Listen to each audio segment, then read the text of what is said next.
Friends, இன்றைக்கி வந்து பன்னீர் role தான் எப்படி செய்ய போகிறதுன்னு பார்க்க போகிறோம். வாங்க வீடியோக்குள்ளே போகலாம்.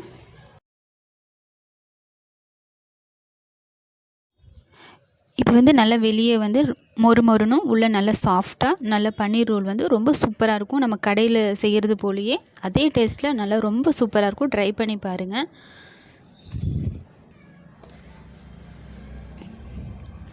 வீடியோ பிடிச்சிருந்தால் லைக் பண்ணுங்கள், ஷேர் பண்ணுங்கள், மறக்காமல் நம்ம சேனலை சப்ஸ்கிரைப் பண்ணுங்கள் ஃப்ரெண்ட்ஸ். இது வந்து என்னுடைய அன்பான ரிக்வெஸ்ட்டு.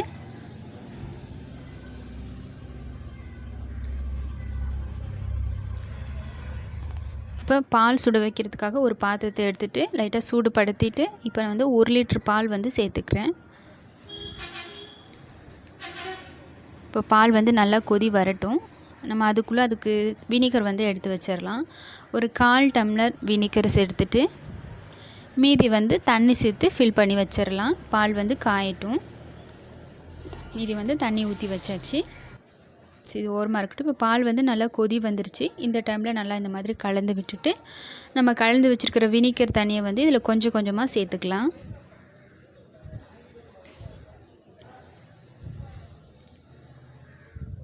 இப்போ சேர்த்துட்டு கொஞ்சமாக எடுத்து வச்சுருக்கேன். இப்போ இதை நல்லா கலந்து விட்டு ஒரு நிமிஷம் நல்லா கலந்து விட்டிங்கனாவே நல்லா திரிஞ்சு வந்துடும். அதுக்கப்புறம் திரும்ப மீதி இருக்கிறதையும் இதில் சேர்த்துட்டு இந்த மாதிரி கலந்து விட்டோம் அப்படின்னா நமக்கு நல்லா பன்னீர் வந்து நல்லா திரிஞ்சு வந்துடும். இப்போது இந்த டைமில் ஸ்டவ் ஆஃப் பண்ணிடலாம்.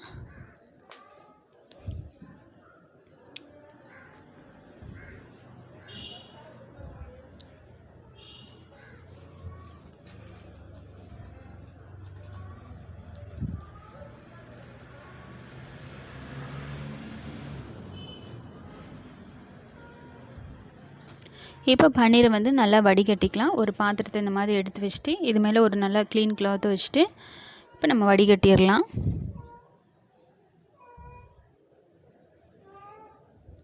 இப்போ இதில் வினிகர் ஊற்றி தான் நம்ம திரி வச்சுருக்கோம். அதனால் அந்த புளிப்பு சுவையெல்லாம் போகிறதுக்காக நல்லா தண்ணி ஊற்றி நல்லா வாஷ் பண்ணிவிடுங்க.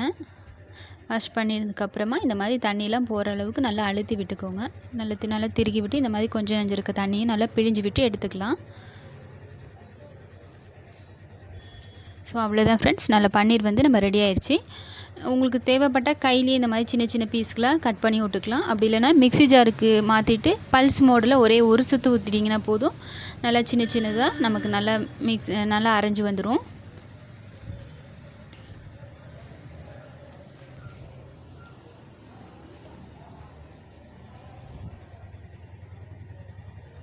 இப்போ நான் வந்து இதை மிக்ஸி ஜாருக்கு மாற்றிட்டு இந்த மாதிரி பாருங்கள் பொடியாக இருக்கிற மாதிரி பல்ஸ் மோடில் வச்சு சுற்றி விட்டு எடுத்தாச்சு. அது வந்து ஓரமாக இருக்கட்டும். ஒரு கடாயை சூடுபடுத்திட்டு 2 டீஸ்பூன் எண்ணெய் சேர்த்துக்கலாம்.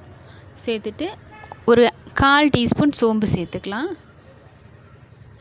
சோம்பு வந்து பொரிஞ்சதுக்கப்புறமா ஒரு பச்சை மிளகா பொடியை நறுக்கிட்டு சேர்த்துக்கலாம். ஒரு டீஸ்பூன் இஞ்சி பூண்டு பேஸ்ட்டு, கொஞ்சமாக கருவேப்பிலை இதையும் சேர்த்துட்டு நல்லா ஒரு 2-3 நிமிஷம் நல்லா அந்த பச்சை வாசனை போகிற அளவுக்கு அந்த பச்சை மிளகாயெல்லாம் நல்லா நல்ல எண்ணெயிலே வதக்கும் போது பார்த்திங்கன்னா காரம் இருக்காது, நல்லா டேஸ்ட்டாக இருக்கும். இப்போ அது நல்லா வதக்கி விட்டுக்கலாம்.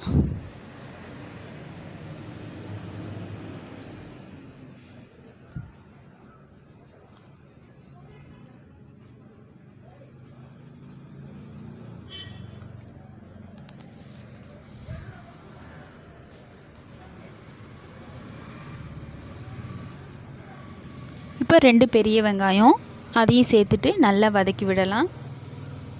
நமக்கு பச்சை மிளகா இஞ்சி பூண்டு இதெல்லாமே நல்லா வதங்கிருச்சு. அதுக்கப்புறமா தான் நம்ம 2 பெரிய வெங்காயத்தை பொடியாக கட் பண்ணிவிட்டு சேர்த்துக்கலாம். சேர்த்துட்டு இது நல்லா வதங்கி வரட்டும். இப்போ வந்து கொஞ்சம் சீக்கிரமாக வதங்கிறதுக்காக தேவையான அளவு உப்பு இந்த டைமில் சேர்த்துக்கலாம்.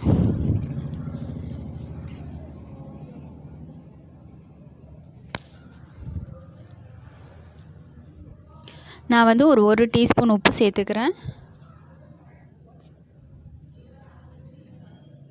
நம்ம எண்ணெயில் பொரிக்க போகிறோம், அதனால் நமக்கு கண்ணாடி பதம் வதங்கினா போதும். இப்போ ஒரு 1/2 டீஸ்பூன் கரம் மசாலா, 1/4 டீஸ்பூன் மஞ்சள்தூள், 1 டீஸ்பூன் காஷ்மீர் மிளகாய் தூள் சேர்த்துக்கலாம். சேர்த்துட்டு ஒரு நிமிஷம் மட்டும் எண்ணெயை அடுப்பை லோ ஃப்ளேமில் வச்சுட்டு நல்லா வதக்கி கலந்து விட்டுக்கலாம்.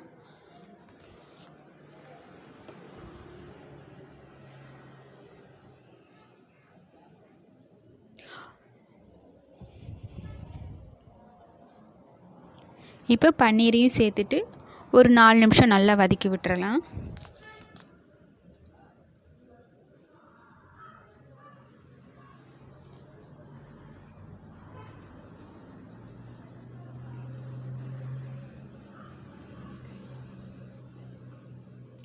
ஒரு 4 நிமிஷம், ரொம்ப நேரம் பன்னீர் சேர்த்து வதக்கணுன்ற அவசியம் இல்லை. ஒரு 4 நிமிஷம் மட்டும் நல்லா வதக்கிட்டு, அப்போ தான் அந்த உப்பு காரம் இது எல்லாத்துலேயும் பன்னீர்லேயும் வந்து நல்லா மிக்ஸ் ஆகிருக்கும். அதுக்கிட்ட இந்த டைமில் வந்து பார்த்திங்கன்னா நமக்கு ஒரு 2 டீஸ்பூன் வந்து டொமேட்டோ சாஸ் வந்து சேர்த்துக்கலாம்.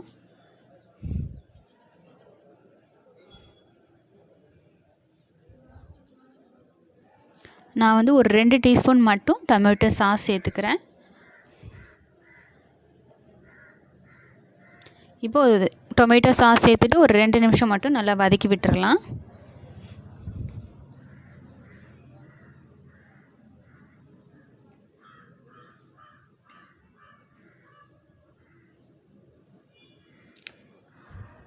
ரெண்டு நிமிஷம் நல்லா வதக்கி விட்டுட்டு ஸ்டவ்வை ஆஃப் பண்ணிவிட்டு இது ஒரு ஓரமாக வச்சிடலாம்.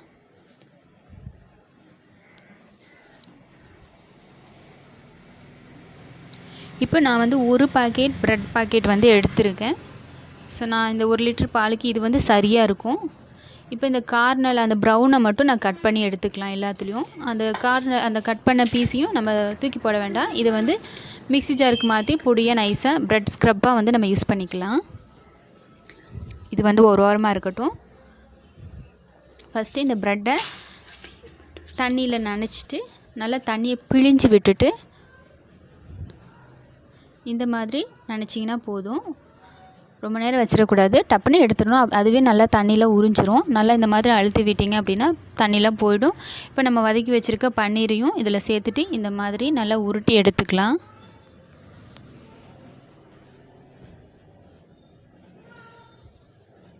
அவ்வளோதான் ஃப்ரெண்ட்ஸ். இப்போ இது ஒரு ஓரமாக வச்சிடலாம். இதே மாதிரி எல்லா ப்ரெட்டையும் இந்த மாதிரி உருட்டி எடுத்து வச்சிடலாம். இப்போ எல்லாத்தையும் உருட்டி இந்த மாதிரி எடுத்து வச்சாச்சு. இப்போ நம்ம இந்த கார்னர் அந்த ப்ரௌன் ப்ரெட் இருக்கு இல்லையா, அதில் கட் பண்ணி எடுத்து வச்சு இல்லையா, அதை மட்டும் மிக்ஸி ஜாருக்கு மாற்றிட்டு நைஸாக அரைச்சி எடுத்துடலாம்.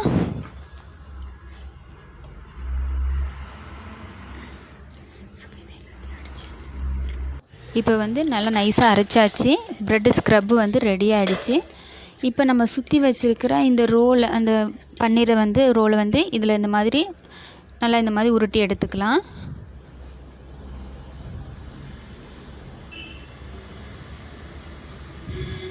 ஸோ அவ்வளோதான் ஃப்ரெண்ட்ஸ். இப்போ இதே மாதிரி எல்லாத்தையும் நம்ம இதில் இந்த மாதிரி எடுத்து வச்சிடலாம். இப்போ நல்லா அடுப்பில் எண்ணெயை காய வச்சுட்டு எண்ணெய் நல்லா காய்ஞ்சதுக்கு அப்புறமா நம்ம இந்த ரோலை வந்து பன்னீர் ரோலை வந்து சேர்த்துடலாம்.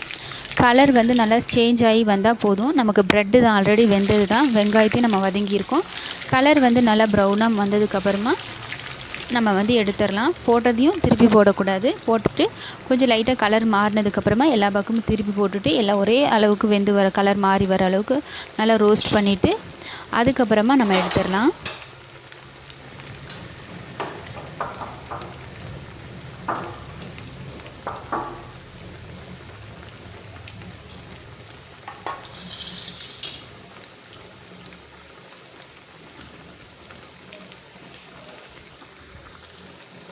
இப்போ பாருங்கள் நல்லா ப்ரௌனாக மாறிடுச்சு. இப்போ இந்த டைமில் திருப்பி போட்டுக்கலாம்.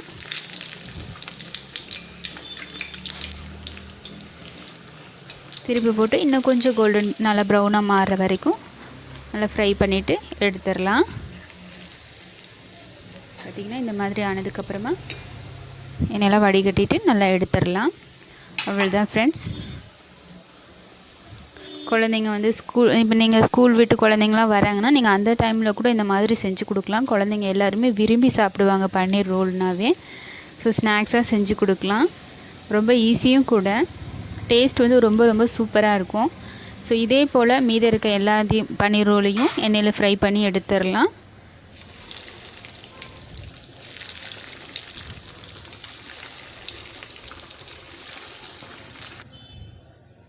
பாருங்கள், நல்ல சுவையான பன்னீர் ரோல் வந்து ரெடி.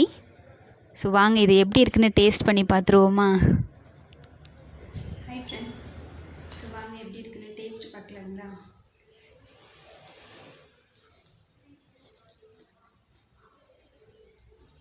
இது நல்லா மொறுமொறுன்னு உள்ள நல்லா டேஸ்ட்டாக ரொம்ப சூப்பராக இருக்குது.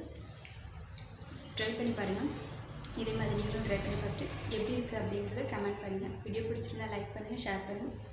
மறக்காமல் நம்ம சேனலை சப்ஸ்கிரைப் பண்ணுங்கள். Thank you friends.